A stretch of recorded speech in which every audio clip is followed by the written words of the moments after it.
Hello everyone आपण मानक आम चैनल टीकेपी हब को स्वागत।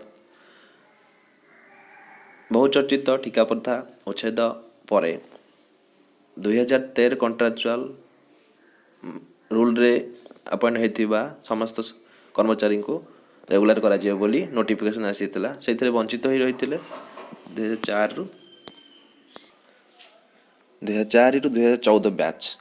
तो सही बैच मानक पई एबे स्टाटस कौन अच्छी तांकर रेगुलर होबो कि नहीं, 6 वर्ष काउंट होबो कि नहीं, से विषय में सविशेष तथ्य जानिबा।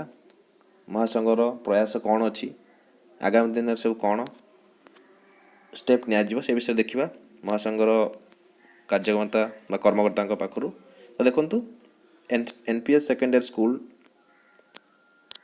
माध्यमिक शिक्षा निर्देशालय रे जुग्म निर्देशक को देखा कलु।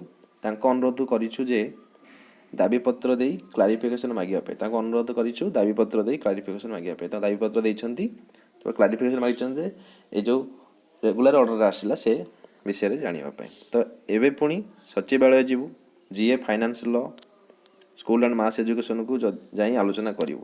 2004-2014 बैच जो कर्मचारी माने ए रूल रे आसुनांदी तांकर विषय रे आलोचना करिया पे ए डिपार्टमेंट मानकू जिबे बोली लिखिचंती। तो आम चेष्टा करिबा आम स्तर रे किपरि 2004-2014 बैच शिक्षक शिक्षयित्री समस्ते उपकृत हेबे। जदि न हुए समस्ते मानसिक स्तर रे प्रस्तुत थांतु एक विराट आंदोलन पाए।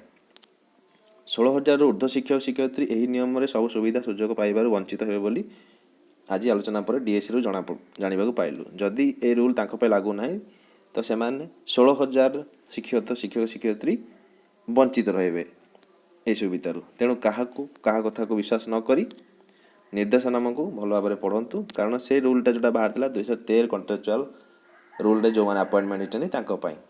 तो 2004-2014 संघ प्रस्तुत चलैची जो कि आगु को कौन सबू एबे वर्तमान पर्यंत आम जानी 2004-2014 जाऊ नहीं से रूल रे।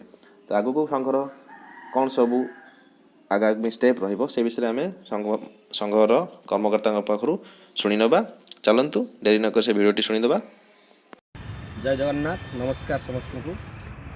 आपण मैंने समस्ते 2004 रु 2014 बैच पर्यंत समस्त शिक्षक शिक्षयित्री द्वंद्व अच्छा जे सरकार जो नूतन भाव में ऑर्डर काढ़ी से आम लागू ना नहीं या नहीं आम आज डीपीआई आलोचना करूँ।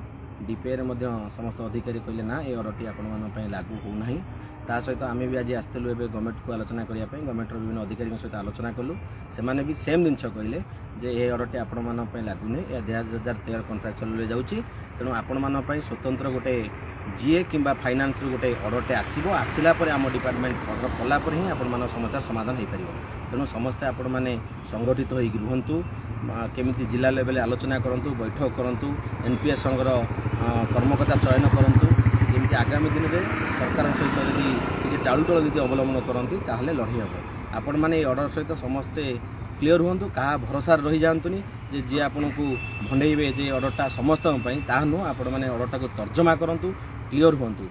जहाँ आम ऑफिसर सहित आलोचना कलापर आज डीपीआई हो बा स्कूल एंड मास एजुकेशन हो समस्त आलोचना कलापर से समस्ते ही गोटे मत दौरान ये ऑर्डरटा आपण नुह। आ गोटे क्लारिफिकेशन ऑर्डर आसो तापर स्कूल एंड मास ऑर्डर है आम समस्ते बेनिफिट पाइपर। तेणु आपण मैंने समस्ते धैर्यर सह रुहतु।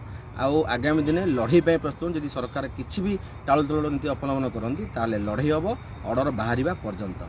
धन्यवाद।